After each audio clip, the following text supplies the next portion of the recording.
Okay.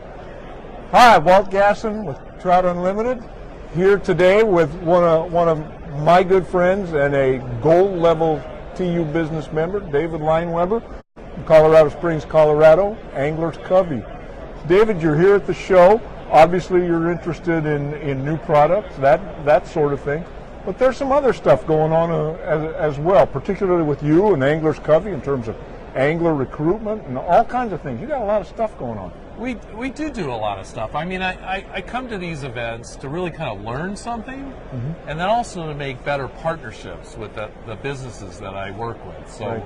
You know, with Orvis, who does a great job. Absolutely. Farbank, Sims, yep. All that kind of stuff. You know, all those different companies, I come and be able to meet with the owners or the managers, right. And really talk business and talk about future direction. Where are we going? What's the game plan this next year or the year after that or whatever? And how do we get to where we get, we can grow our business sustainably? Right. So you in Colorado, you've been a major force in terms of bringing attention to the economic and political importance of fishing and outdoor recreation in general. No, I absolutely. I mean, I think it's kind of vitally important to kind of help people understand the value of the outdoors. Let me ask you: do you own any land on Pikes Peak? I do not, sir. Are you an American citizen? I am, sir. I do own some land on Pikes Peak. And so do you. And you. We are all owners of Pikes Peak. Yeah, that's right. And we have to change. That's kind of the first place I've kind of been pushing people to think about. We have to change this idea that the National Forest, that the Forest Service owns the National Forest. We own it. We own the National Forest, yeah. Right? Yeah. You own the National Forest. So what are you doing about your land? What are you doing to take care of it? And so we have to start engaging at that level. We just can't advocate, just say, well, they're doing it. It's their business. No, it's our business, right? Yeah. This is public land that's ours. Yeah. And so it's those kind of things that I'm trying to lean into and help people understand in a different perspective, because we've gotten kind of, honestly, sometimes we get tired. We hear the word conservation. Yeah. Oh, really? Conservation is fatigue. that guy speaking this month? Yeah. Yeah. Yeah. Right? Yeah. And we get bored of that conversation. Yeah. But what we don't realize is that conservation means better fishing, better hunting, better resources, all those kind of things. And we have to find ways to elevate that. Better hunting, better fishing, better resources all translates in economic terms essentially to more money to put into conservation too. I mean, there's an economic point. I mean, we have to back up. So public lands, we're kind of veered into public lands. Right. These are lands we all share, so Absolutely. It's an asset. Absolutely. And we don't need an asset just to sit there. No. So the asset has to create some kind of value. Right. And so, there are places where we need to think about, we need to go in and get the natural gas or the oil or whatever it is for our country. We need to be self-sustaining as a company, as a country. Right. We don't need to be reliant on overseas oil. Right. I think we can all basically agree on that. Right. Now, do we want drilling in our backyard? Probably not. Probably not. But that isn't to say that it shouldn't exist. That's exactly right. We have to find that balance. So we have to find that kind of balance in that. And that's where we start having those conversations. Right. We start kind of figuring out, well, what's the best way to use this land? What's the best?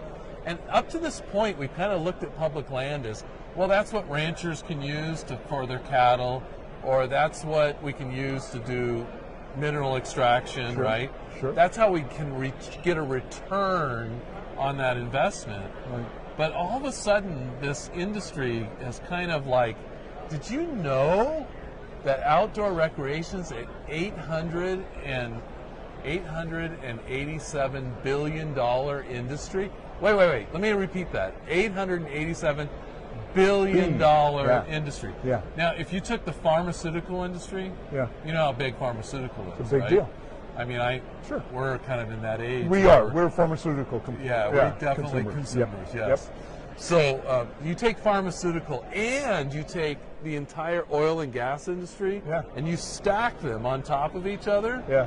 That's the same value as the outdoor rec industry. Pharmaceuticals plus oil and gas equals outdoor recreation. In terms of That's some spending now. that's a lot of money, and this is all the stuff we're putting in our garages, folks. Right? Don't tell our wives. Actually, our wives are the ones that are doing it now. We're having a huge increase with Yeah. women right now. Women are just. Well, getting you've been a into part of that. You've been very active Well- in recruiting women into fly fishing. Well, David. You and I'm Becky. just a good retailer.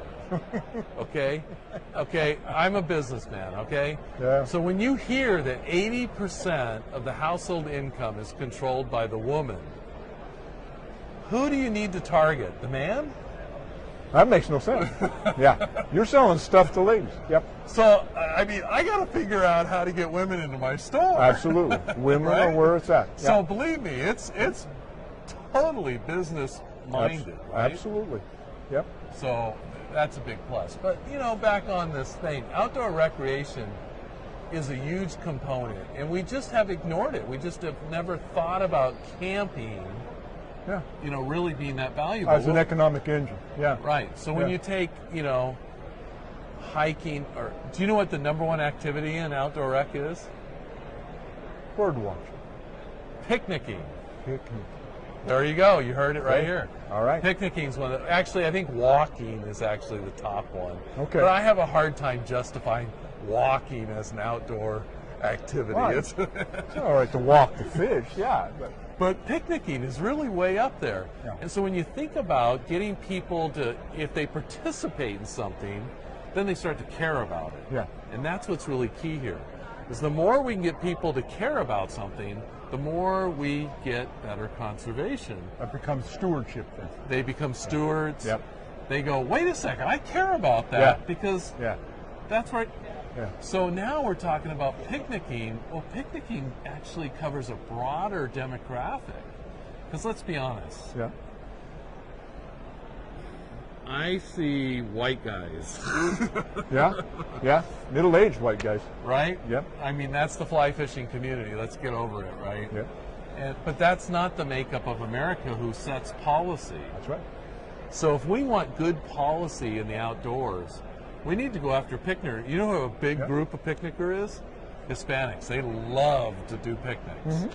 Yeah. And- family stuff. We all love family stuff. And so we have to figure out how to cater that. How do we help them go picnicking more, Yeah. right? Yeah. We So have I a don't- stake in that game. And if we can get them to go picnicking more, and then it comes up that, well, maybe we should sell this land off to some private entity, they're going to stand up and say, wait a second, that's my favorite picnicking spot. Yeah. And Yeah. we might say, yeah, it's my favorite fishing spot. Right. Right. But we all come together and we create a bigger kind of lobbying group, and we kind of pull us all together. Powerful idea.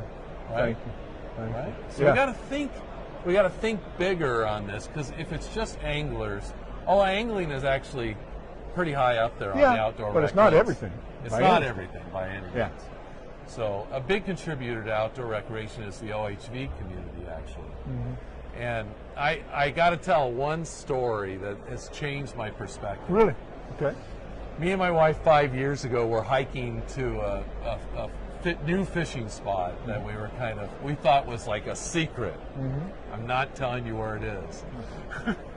We wouldn't expect it. And so we're hiking away, and it's quiet. The birds are in the air. You know, we're having a great Yeah. fly fishing solitude Yeah. experience. Yeah. Here comes this noisy ATV. It was like, Yeah. great. And they pass us, Yeah. and they get right to the river before us.